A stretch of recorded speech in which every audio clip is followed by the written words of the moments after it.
오늘 사사기 강의 54번째 시간입니다. 사사기의 마지막 부분에는 두 가지 후기가 있습니다. 17장에서 18장 그리고 19장에서 21장, 그중 저랑 두 번째 후기요 사사기의 마지막 내용을 살펴보고 계십니다. 이 후기는 한 레위인 가정에서 발생한 사건으로 시작됐죠. 레위인이 뭘 뒀어요? 첩을 뒀어요. 그 첩이 무슨 문제인지 모르겠지만 성경에는 간음을 행했다 이렇게 돼 있는데, 그래서 친정으로 도망쳤어요. 이 사실들이 뭘 보여준다고요? 이 레위인은 거룩히 구별되지 못했고 자기 정욕을 채우는 일에 여념이 없어요. 그런데 이처럼 부도덕한 삶을 사는 건 단지 이 레위인 한 사람만이 아니었어요. 레위인이 친정에 간 첩을 찾아가지고 집으로 돌아오다 베냐민 지파에 속한 기브아에 머물러 들어갔죠. 그런데 아무도 영접하지 않았어요. 율법이 명한 것을 기브아 사람들이 무시하고 있어요. 다행히 에브라임 지파 출신의 노인, 즉 기브아 사람, 베냐민 지파가 아니라 타짓 사람이 이 레위인을 보고 측은지심, 같은 타지인으로서의 마음으로 이 레위인을 맞아주죠. 그래서 그 집에 들어가 짐을 풀고 평안한 밤을 보내려 할 때였어요. 갑자기 기브아의 불량배들이 몰려들어가지고 레위인 끄집어내라, 우리가 동성애하겠다 난리를 쳤죠. 이때 이 성난 불량배들을 달래기 위해 어떤 일이 있죠? 레위인이 자기 첩을 강제로 붙들어 내줘요. 그러자 불량배들이 밤새 이 여인을 욕보이고 풀어주죠. 이게 어디에서 벌어졌다고요? 이방인의 성읍이 아니에요. 이스라엘의 12지파 중에 하나인 베냐민 지파에 속한 기브아라는 도시에서 벌어졌어요. 그런데 어디에서 있는 일과 똑같아요? 소돔과 고모라에서 있는 일과 똑같아요. 그러니까 레위인 한 사람의 문제가 아니에요. 지금 한 지파가 완전히 이방 민족보다 더 심한 일을 행하고 있어요. 게다가 끔찍한 밤을 보낸 이 여인이요, 있는 힘을 다해 레위인, 남편이 머무는 집으로 돌아오지요. 하지만 그 집안에서 누구도 이 여인을 기다린 자가 없어요. 그래서 문 앞에 와서 있는 힘을 다해 문을 두드렸지만 아무도 문을 열어주지 않아서 그 문 앞에 그냥 쓰러져 있는 거라니까요.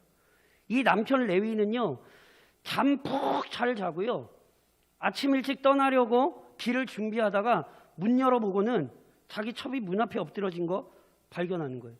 근데 그때도요, 마치 지난밤 아무 일이 없었다는 듯이 일어나 집에 가자, 그냥 이렇게 얘기하죠.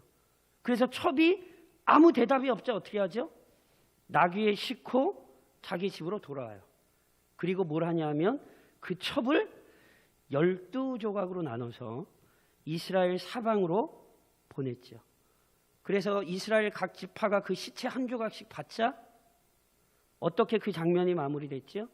저랑 사사기 19장 20장 바로 앞에죠. 19장 마지막 30절을 같이 한번 읽을까요? 기억을 떠올리시면서 19장 30절입니다. 같이 읽겠습니다. 그것을 보는 자가 다 이르되 이스라엘 자손이 애굽 땅에서 올라온 날부터 오늘까지 이런 일은 일어나지도 아니하였고 보지도 못하였도다. 이 일을 생각하고 상의한 후에 말하자 하니라. 뭐라고요? 지금까지 이스라엘 중에 보지도 못한, 듣지도 못한 일이 일어났어요. 그럼 왜 이런 일이 일어났죠? 사사기가 뭐라고 얘기하는 거예요? 각자 소견에 옳은 대로 행했기 때문이라고요. 하나님의 권위를 무시하고 자기 생각을 따랐던 결과 이전에 잊지 못할 끔찍한 일이 이스라엘 중에 일어나고 있어요. 그리고 각자 소견에 옳은 대로 행하는 건 레위인 한 사람이 아니에요. 기브아의 불량배 몇 사람의 문제가 아니라고요. 그것이 이미 이스라엘 전체의 모습이라고요. 그것이 오늘부터 살펴보는 본문을 통해 또 입증되는 거예요. 자, 레위인이 보낸 시체를 이스라엘 각 지파가 받았죠. 그래서 뭐 했어요? 저랑 1절 읽으셨잖아요. 다시 한번 1절, 2절을 같이 한번 읽을까요? 20장 1절, 2절을 다시 한번 같이 읽겠습니다.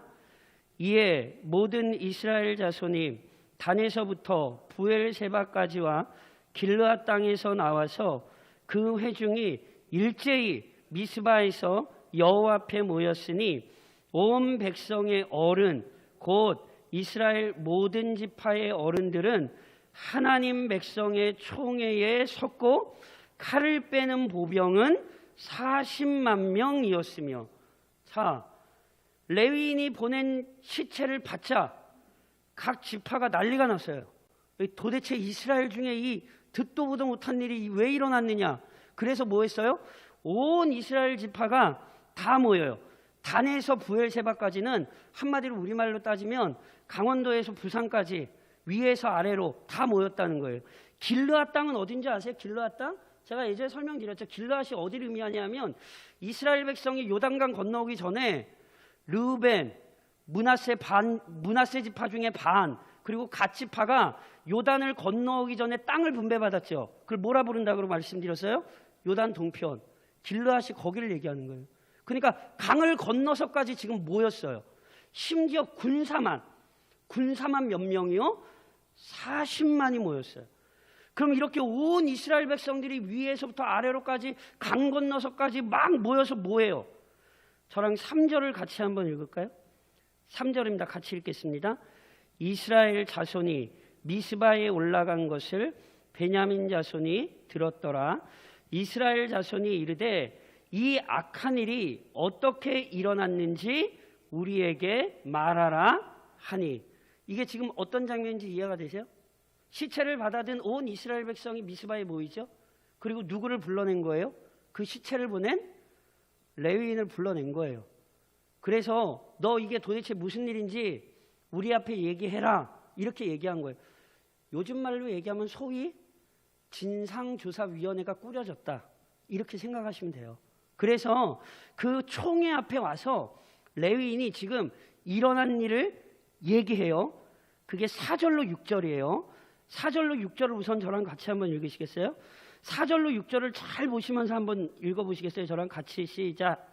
레위 사람 곧 죽임을 당한 여인의 남편이 대답하여 이르되 내가 내 첩과 더불어 베냐민에 속한 기브아에 유숙하러 갔더니 기브아 사람들이 나를 치러 일어나서 밤에 내가 묵고 있던 집을 에워싸고 나를 죽이려 하고 내 첩을 욕보여 그를 죽게 한지라.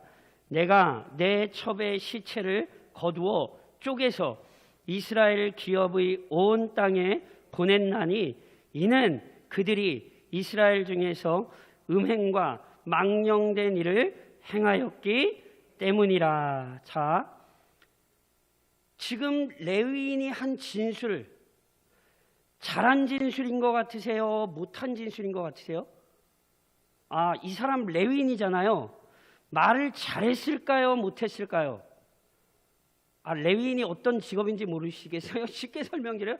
이 사람 목사라고 생각을 하시면 돼요. 그냥 쉽게 요즘 말로. 자, 목사가 무슨 사건을 진술을 한다. 잘할까요? 못할까요? 기본적으로 목사들은 하나님께서 언변의 은사를 주십니다. 실은 목사에게는 하나님의 말씀을 풀어야 되기 때문에 언변의 은사가 굉장히 중요해요. 다시 말씀드리면 이 얘기 굉장히 간략하게 굉장히 잘했어요. 근데 제 얘기가 잘했다는 얘기를 끝까지 들으셔야 돼요. 그런데 앞선 사건을 조금이라도 정확히 자세히 이해하고 계신 분은 이 레위인의 진술이 얼마나 허황됐는지를 아실 수 있어요. 지금 이 레위인의 진술은 굉장히 잘 정리되어 있지만 철저히 자기중심적이요, 자기 판단에 따라 일어난 모든 사건을 진술하는 거예요. 자, 보세요. 우선 레위인이 뭘 얘기 안 하는지 아세요? 자기가 기브아에 왜 갔는지를 얘기를 안 해요. 그럼 이 사람 왜 기브아에 갔어요? 첩이 도망가서 그 첩 데리러 친정에 갔다가 돌아오다 이 일 발생했죠. 부끄럽습니까? 안 부끄럽습니까? 제가 그때도 말씀드린 굉장히 부끄러운 일이에요. 축처불행했을 뿐 아니라 분명히 성경은 간음이라고 했거든요. 제가 그때 말씀드렸던 것처럼 이게 간음인지 아닌지는 모르겠지만 어찌됐건 이 레위인 가정에 있어서는 안 될 일이 지금 일어난 건 분명해요. 게다가 이 사람이 기브아에 왜 머물게 됐어요? 친정에 갔다가 심지어 닷새나 머물렀어요. 이 양반, 갑자기 이 양반이 나오네요. 이 사람 레위인이에요. 뭐 해야 돼요? 안식일을 기억하여 거룩히 지켜야 되고 안식일을 지도해야 되는 사람이에요. 그런데 이 사람의 개념에 안식일은 없다니까요. 허둥지둥 나오다가 어디 간 거예요? 기브아 간 거거든요. 이 얘기 안 해요. 왜요? 자기의 수치거든요. 게다가 본문의 기브아 사람들 이렇게 표현이 우리말로는 이렇게 번역이 되어 있는데 원어는 기브아의 지도자들이에요. 그러니까 보세요. 불량배가 아니라 기브아의 지도자들이 자신을 괴롭혔다고 얘기해서 마치 뭐처럼 지금 꾸미고 있냐면 기브아 사람 전체가 자신을 괴롭힌 것처럼 느끼게 하는 거예요. 그러니까 이건 곧 뭐냐면 지금 이 레위인이 단순히 몇 사람에게 감정이 있는 게 아니에요. 기브아 사람 전체에 대해 감정이 있어요. 왜요? 자기가 기브아에 머물러 넓은 성읍거리에 있었는데 반겨준 사람이 있어요? 없어요? 그게 가슴에 남은 거예요. 내가 단지 기브아 몇 사람들 치려고 난 이렇게 안 하겠다. 이 기브아 사람들 전체가 나를 무시했다. 그래서 지도자들이라고 얘기해서 마치 자기는 약자고 기브아 사람 전체가 굉장히 난폭한 사람들처럼 묘사하고 있다니까요. 게다가 불량배들이 죽이려 했나요? 아니죠. 불량배들이 죽이러 오지 않았어요. 뭐 하러 왔어요? 동성애 요구하러 왔어요. 그러니까 말이 지금 거짓말이에요. 그리고 불량배들이 동성애를 요구했는데 죽이려고 했다고 말해서 뭘 하는 거냐면 과대 포장하는 거예요. 처음부터 자기를 죽일 작정으로 달려들었다고 자기가 당한 일을 과대 포장하는 거예요. 게다가 또 기브아 사람들이 내 첩을 욕보여 죽게 했다 그랬잖아요. 맞아요? 기브아 불량배들이 풀어줬어요. 그래서 밤에 집 앞에 왔었다니까요. 오히려 그 기브아 불량배들에게 첩을 내준 사람이 누구예요? 자기예요. 근데 그 얘기 해요, 안 해요? 안 하잖아요. 게다가 제가 이 사건 설명드리면서 이미 말씀드렸어요. 우리 성경에는 첩의 시체라고 되어 있지만 제가 그때도 말씀드렸죠. 관주 성경에 보시면 시체라는 단어가 짝대니까요. 무슨 의미라고요? 원문에는 시체라는 말이 없어요. 누가 죽였는지 정확히 서술을 안 해요. 오히려 레위인이 첩을 붙잡아 내줄 때나 첩의 시체를 이렇게 12토막 낼 때 붙들었다고 했다는 동사나 같은 동사라니까요. 어거지로 힘을 써서 억누르는 거예요. 그러니까 제가 그때도 설명드렸죠. 어떤 장면일 수 있냐면 아직 첩의 목숨이 붙어 있을 수 있어요. 그런데 레위인이 12동강을 낸 거라니까요. 그러니까 사사기가 그렇게 묘사를 하고 있다니까요. 누가 죽였는지 구체적으로 진술도 안 하는데 레위인은 뭐 하고 있어요? 기브아 불량배들이 죽었다. 거짓말이에요, 이거. 게다가 기브아 불량배들 아까 말씀드렸죠. 풀어줬어요. 그런데 자기 첩이 돌아오기까지 이 사람 기다렸어요? 안 기다렸어요? 안 기다렸어요. 오히려 자기는 그 첩이 고통받는 그 순간에 자기는 푹 자고 일어났다니까요. 이해하시겠어요? 그러니까 지금 이 사람의 말을 잘 들으셔야 돼요. 굉장히 간략하게 말은 깔끔하게 잘했는데 그 말이 기브아 사람들은 나쁜 사람, 나는 피해자, 거짓과 허위 정보로 지금 유혹하고 있다는 사실을 기억하셔야 된다니까요. 마지막 말은 아주 가관이에요. 뭐라고 얘기하죠? 그들이 이스라엘 중에서 음행과 망령된 일을 행하였대요. 누가요? 기브아 사람들이 음행과 망령된 일을 행하였대요. 자, 기브아 사람들이, 기브아 불량배들이 소돔과 고모라 사람들처럼 행동한 거 맞지요? 그러니까 망령된 일 행한 거 맞지요? 음행 행한 거 맞아요? 그럼 보세요. 그 사람들만 음행을 저질렀어요? 레위인이 쳐버든 것 음행입니까? 아닙니까? 어설피 넘어가시면 안 돼요. 이거 음행이에요. 하나님께서 분명히 정하신 한 남자와 한 여자와의 관계를 깨트린 거예요. 이 사람 이미 간음하지 말라 그러는데 간음했어요. 그렇죠? 기브아 사람들이나 레위나 똑같이 무슨 죄 범했어요? 음행의 죄를 범했어요. 조금 심하게 얘기하면요, 레위인이 쳐받지 않았으면 이 사건은 실은 벌어지지 않았어요. 그래서 나중에 다시 설명드리겠습니다만, 지금 사사기의 마지막 후기가 이스라엘 전체에 대한 하나님의 심판이라는 사실을 이해하셔야 돼요. 이스라엘과 베냐민이 싸우거든요. 그래서 누가 이기는 줄 아세요? 누가 이기는 게 아니에요. 둘 다 손해를 봐요. 자기 죄에 대한 결과를 자기가 거둬요. 이 사건 정확히 엄밀하게 따지면 레위인에게 벌어진 일은 레위인 자신의 죄의 결과예요. 그런데 그 얘기는 쏙 빼는 거예요. 게다가 동성애만 망령된 일입니까? 성폭행을 당하도록 자기 아내를 내준 일은 그 망령된 일 아니에요? 게다가 시체를 12조각으로 나눈다? 아니, 그건 망령된 일 아니에요? 이해하시겠어요? 이 사람은 지금 자신의 어리석음과 허물은 고백하지 않아요. 자기가 창피할 만한 일은요, 싹 빼요. 그리고는 누구에게로 다 책임을 떠넘기는 거예요? 기브아 사람들에게 단 몇 마디 말로 그 모든 책임을 떠넘겨요. 게다가 이 모든 일에 있어서 자기 아내에 대한 슬픔은 하나도 없어요. 다 무슨 얘기인지 아세요? 자기가 고통받았다는 거예요. 죽은 자기 아내를 애도하는 게 아니라 내가 고통받았다. 그래서 7절을 저랑 같이 한번 읽으시겠어요?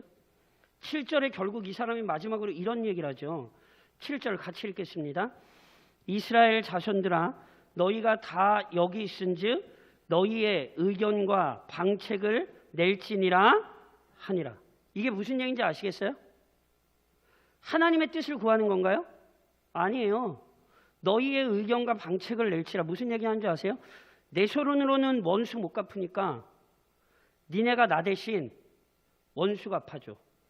그러니까 지금 하나님의 공의를 세우려는 것이 아니라 뭐 하려는 거예요? 개인적 원한을 갚으려고 이스라엘 백성을 충동질하고 있다는 사실을 보셔야 돼요. 그래서 보세요. 오늘 본문에서 먼저 적용하셔야 될 게 있어요. 그게 뭐냐면, 저를 한번 따라 하시겠어요? 자신을 보자. 뭐라고요? 자신을 보자. 잘 들으셔야 돼요. 참으로 지혜로운 그리스도인이라면 먼저 자신의 신앙을 철저히 점검하십시오. 제가 누누이 말씀드린 것처럼 성경의 역사는 다른 사람에게 들려주는 얘기가 아니에요. 성경의 모든 이야기는 오늘 나에게 주시는 하나님의 말씀이라는 사실을 잊으시면 안 돼요. 오늘 이 레위인의 모습이 나의 모습일 수 있다는 사실을 우리 중 어느 누구도 피해서는 안 된다니까요. 특히나 앞선 미가의 이야기에서도 실은 아주 중요한 영적 원리가 나타나거든요. 뭐냐 하면 미가 한 사람의 우상 숭배가 확장됐어요. 그렇죠? 모세의 손자 요나단이라는 이 레위인이 우상을 숭배했던 게 결국 어떻게 확장됐지요? 단지파 전체를 우상 숭배로 몰고 갔지요. 그러니까 똑같은 원리가 지금 본문에 등장하는 거예요. 레위인 한 사람의 죄악이, 조금 다른 말로 레위인 한 가정의 죄악이 지금 이스라엘 백성 전체를 죄악에 빠뜨리고 있어요. 레위인의 간악한 거짓 진술이 지금 이스라엘 백성 전체를 잘못 판단하게 만들고, 이후 살펴보시겠지만 이스라엘 백성 가운데 끔찍한 내전이 일어나게 만듭니다. 누구 말 한마디에? 이 레위인의 악한 말 한마디에. 그러니까 우선 레위인 자신이 자신의 악 때문에 고통을 받았을 뿐 아니라 그 레위인 한 사람의 악 때문에 하나님의 백성 전체가 괴로워졌다니까요.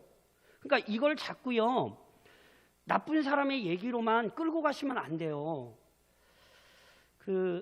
요즘 이제 맥체인 본문 중에 하나가 요나서예요. 요나서. 요나가 누군지 아시죠? 자, 이렇게 여쭤볼까요? 요나 선지자입니까? 아닙니까? 선지자죠? 요나 잘 모르세요? 요나 선지자죠? 그러면 제가 다시 여쭤볼게요. 요나 믿음이 좋았을까요? 믿음이 없는 사람입니까? 조금 더 쉽게 말씀드려요. 교회로 따지면 중직입니까? 초신자입니까? 중직 중에도 중직입니다. 이미 요나가 여로보암 2세 때에 하나님의 메시지를 선포했고 그 메시지의 결과로 여로보암 2세 때에 북이스라엘에 풍요와 번영이 왔음을 성경이 기록을 해요. 요나는 자신의 예언에 따라 그 열매를 경험했던 굉장히 탁월한 선지자라니까요. 그러니까 요나를 어설피 보시면 안 돼요. 중직 중에도 중직이고 교회의 머리 중에도 머리예요. 그런데 불순종합니까? 안 합니까? 잊으시면 안 된다니까요. 그러면 요나의 불순종이 요나 한 사람의 불순종으로 끝났나요? 요나가 다시스로 가는 배를 타자 그 배 안에 있는 수많은 사람들이 풍랑 때문에 고통받았죠. 배 안에 있는 모든 재산을 버렸어요. 아세요? 누구 한 사람 때문에? 요나 한 사람. 요나가 누군데요? 선지자예요. 그러니까 이 레위인의 얘기를 오늘 나랑 전혀 상관없는 얘기로 듣는다면 죄송한 얘기입니다만 성경을 잘 모르시는 분이에요. 오늘 이 레위인의 얘기는 오늘 여기 있는 우리 모두를 향하고 있는 거예요. 나 한 사람의 죄가 얼마나 큰 파급력을 미칠 수 있는가. 나 한 사람이 잘못 판단하여 거짓으로 또는 과장되게 얘기하는 것들이 거룩한 하나님의 교회를 얼마나 흔들 수 있는지 오늘 본문이 보여준다니까요. 실은 저부터 정신 차려야 돼요. 왜냐하면 모든 백성이 어찌됐건 귀를 기울인 건 레위인이거든요. 어찌됐건 교인들이 누구 말에 귀를 기울이겠어요? 우선은 담임 목사 말에 귀를 기울이지 않겠어요? 그렇지 않습니까? 그러니 오늘 우리 중 누구도 여기서 벗어나 있지 못하다는 사실을 기억하시고 철저히 우리는 누구나 자신의 신앙을 잘 점검해야 돼요. 나 한 사람이 지금 악한 영향력을 미치는 것은 아닌가? 우리는 돌아봐야 돼요. 더 나아가 저를 다시 한번 따라 하시겠어요? 올바른 열심. 뭐라고요? 올바른 열심. 자, 보세요. 본문에 나온 레위인 정말 선하지 못한 자예요. 정말로 있어서는 안 되는 교역자예요. 정직히 말씀드리면. 이런 사람들 때문에 지금까지 하나님의 교회, 조국교회가 가슴 아픈 일을 겪었다는 사실 오늘 저희는 부인할 수 없어요. 제가 누누이 말씀드린 것처럼 그래서 실은 목사로서 사사기를 설교하는 게 실은 굉장히 괴로워요. 왜냐하면 우선은 이 땅의 목사들의 죄악을 사사기가 너무 적나라하게 드러내거든요. 누구보다 교회의 문제에 있어 가장 큰 책임을 지닌 사람이 누굽니까? 단연 목사입니다. 이거 부인할 수 없습니다. 그러니 이 땅의 목사들이 악한 것을 말하고 악한 것을 따르는 것이 조국교회를 혼란스럽게 했다는 사실 실은 저희는 부인할 수 없어요. 그런데 이렇게 동시에 물어야 돼요. 목사만의 책임입니까? 이것도 절대로 혼동하시면 안 돼요. 아니요. 절대로 목사 한 사람의 책임이 아니에요. 교회가 단순히 목사 한 사람 때문에 혼란스러워지는 게 아니에요. 오늘 본문 보세요. 누구에게 동시에 책임이 있죠? 이스라엘 백성에게 책임이 있다는 사실을 아셔야 돼요. 이렇게 설명드릴까요? 저랑 앞서 혹시 기억하세요? 드보라와 바락 얘기 기억하세요? 네. 앞서 이제 드보라와 바락을 살펴보셨는데 드보라와 바락이 가나안 왕 야빈 그리고 그의 근대 장관 시스라와 이 전쟁을 벌일 때요. 이스라엘 백성에게 동참하라 알렸어요. 그때 납달리와 스불론에서 모인 군사가 몇 명인지 아세요? 10,000명이에요, 10,000명. 근데 그 사사가 불렀더니 10,000명 왔는데 이 부패한 레위인의 한마디에 군사만 40만이 움직여요. 드보라와 바락이 이스라엘을 구원할 때요, 이 거룩한 전쟁에 동참하지 않은 지파가 많이 있거든요. 그래서 저랑 사사기 5장에서 살펴보셨어요.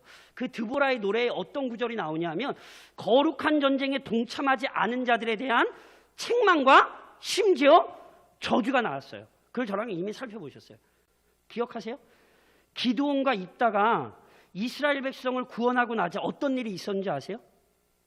에브라임 지파가 기드온 찾아오고 입다 찾아와서 뭐 하죠? 시비 걸었어요. 그 싸움에는 제대로 동참하지 않아 놓고 결국 그 싸움 끝나고 나자 와서 시비 걸었어요. 그런데요, 오늘 본문에 보면 1절에서 11절까지 모든이라는 히브리어 단어가 5번 사용돼요. 게다가 하나를 뜻하는 단어가 두 차례 사용돼요. 무슨 얘기인지 아세요? 모든, 하나. 모든 이스라엘 백성들이 뭐 했다는 거예요? 하나가 됐다는 거예요. 그러니까 완전히 저희 말로 얘기하면 아주 똘똘 뭉쳤어요. 그럼 이게 좋아요? 아니라는 얘기 아시겠어요? 똘똘 뭉치기는 모였는데 그 똘똘 뭉친 게 뭐 때문에 모인 거예요? 죄를 해결하러 모인 게 아니라 죄악에 사로잡혀 모여 있는 거예요. 생각해 보세요. 하나님의 백성들 중에 발생할 수 없는 죄악이 발생했어요. 그럼 먼저 뭘 해야 돼요? 의견과 방책을 내야 되는 게 아니에요. 죄가 벌어졌잖아요. 그럼 우선 뭐부터 해야 돼요? 회개부터 해야죠. 하나님의 백성 중에 일어날 수 없는 죄악이 일어나는 것에 대해 온 백성이 모여서 가슴을 찢으며 하나님 앞에 회개해야 되잖아요. 근데 회개 나와요? 안 나와요. 게다가 진상을 조사하는 방식 역시 굉장히 심각한 문제예요. 율법에 신명기 19장 15절 이하에 보면 이런 말씀이 있어요. 사람의 모든 악에 관하여 또한 모든 죄에 관하여는 한 증인으로만 정할 것이 아니오, 두 증인의 입으로나 또는 세 증인의 입으로 그 사건을 확정할 것입니다. 이스라엘 백성 중에 어떤 죄악이 발생했으면 그 진상을 파악하기 위해서 한 사람 얘기 들으면 된대요, 안 된대요? 안 된대요. 적어도 2사람이나 3사람의 이야기를 들어야 되고 그 밑에 더 보면 만약에 서로 반대되는 의견이 있을 경우 쌍방을 불러서 얘기를 들어야 돼요. 근데 이스라엘이 그대로 해야 하네요. 안 한다니까요. 악한 레위인의 말에 휘둘려 이제 살펴보겠습니다만 굉장히 돌이킬 수 없는 끔찍한 일을 이스라엘 백성이 저질러요. 레위인 한 사람이 문제예요? 아니에요. 온 백성의 문제예요. 말은 여호와 앞에 모였다고 하지만 이건 여호와 앞에 모인 게 아니에요. 이름만 총회, 우리말로 좀 바꾸면 거룩한 백성의 모임이지 이름만 그렇지 단지 하나님의 거룩함은 상실되고 사람의 의견과 방책만 있을 뿐이에요. 사랑하는 성도 여러분, 제가 한번 여쭤볼까요? 올 한 해 열심을 품고 주를 섬기셨습니까? 하나만 더 물을까요? 그 열심, 올바른 열심 맞습니까? 정말 하나님의 말씀대로 올바른 열심을 품고 주를 섬긴 것입니까? 아니면 사람의 의견과 방책으로 모아놓은 것들, 내 생각과 내 판단에 따라 그냥 내가 하고 싶은 것을 한 것입니까? 교회는 언제나 이것을 주의 깊게 확인해야 합니다. 제가 다시 한번 말씀드리지만 교회는 사람의 의견과 방책을 내는 것이 아니라 하나님의 뜻을 듣고 그 하나님의 뜻에 대해 열심을 품고 함께 섬기는 공동체입니다. 교회는 단지 한 사람의 문제가 아니라 온 성도가 함께 하나님의 말씀 앞에 끊임없이 엎드리고 그 말씀에 순종하는 싸움이 이루어져야 하는 공동체, 이게 교회라는 사실을 사사기가 다시 보여주는 거예요. 그러니 올 한 해 우리는 이렇게 마무리해야 돼요. 우리가 올바른 열심을 품고 참으로 주를 섬기며 올해를 살아왔는지. 부족함도 있겠죠. 모자람도 있겠죠. 그 부족함과 모자람은 사람의 의견이나 방책이 아니라 말씀이 뭐라고 얘기하는지, 하나님의 뜻이 무엇인지 듣는 것으로부터 시작해야 합니다.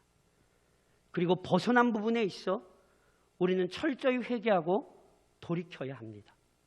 제가 누누이 말씀드리죠. 요즘 위드 코로나, 포스트 코로나, 코로나가 사라지는 것만 좋아하면 하나님의 징계와 연단의 의미를 모르는 사람들이에요. 진짜로 그 코로나가 우리에게 무엇을 가르쳤는지, 영적인 교훈으로 우리의 삶에 변화가 없다면 그런 사람, 그런 교회 고생만 죽어라고 한 거예요. 그것은 오히려 우리의 마음을 강팍하게 만들어요. 그러니 우선 이때에 돌아보셔야 돼요. 철저히 하나님 앞으로 돌아간다는 것, 믿음 안에 교회를 세운다는 것이 무엇인지 다시 한번 우리 자신을 철저히 돌아보고, 우리 대강중앙교회가 위드 코로나를 넘어 포스트 코로나를 준비하며 다시 올바른 열심을 품고 주를 섬기는 일에 온 성도가 함께 수고하는 교회일 수 있기를 우리 교회의 머리이신 주님의 이름으로 권면드립니다.